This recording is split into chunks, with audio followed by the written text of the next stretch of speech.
tourists have been targeted as an explosion tears through Turkey's largest city. That blast killing at least 10, injuring more than a dozen others in an area popular with Westerners. As we sort through this, good morning, everybody. Welcome to America's Newsroom.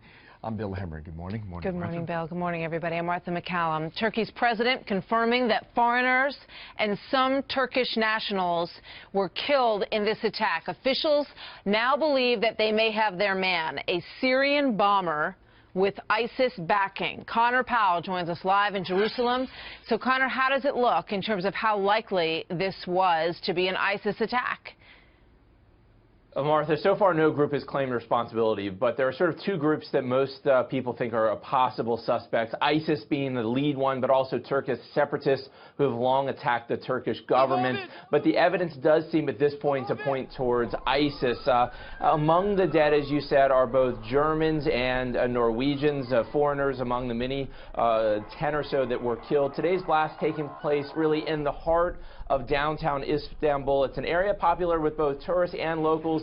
To put it into context, it's an area a lot like Times Square or the National Mall in Washington, D.C. This is the main spot where tourists and foreigners will go on day one of any trip to Istanbul. It's heavily guarded. It gives you a sense of just how vulnerable Turkey is these days. This is an area where security was extremely tight, and yet a suicide bomber, possibly and likely with ISIS ties, was able to detonate his bomb and kill at least 10 people, Martha. I mean, the question that it raises, Turkey has been accused of being a big entry point into Syria and of selling oil to ISIS. So why would these militants strike now, and why would they strike there?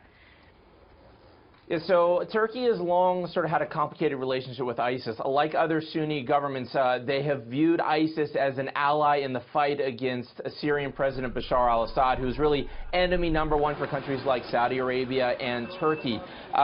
Western officials have long accused Turkey of turning a blind eye to ISIS, to allowing foreign fighters to go in and out of Syria to fight with ISIS, to even allowing ISIS's oil to be smuggled through Turkey onto the black market. But recently, Turkey has begun to crack down, tightening its border along between Syria and Turkey, and also beginning to arrest some Syrian ISIS fighters. So ISIS is striking back from what we're seeing. There was an attack, Martha, just in October that killed over 100 people in Ankara. Yeah, that's right. Conor, thank you very much.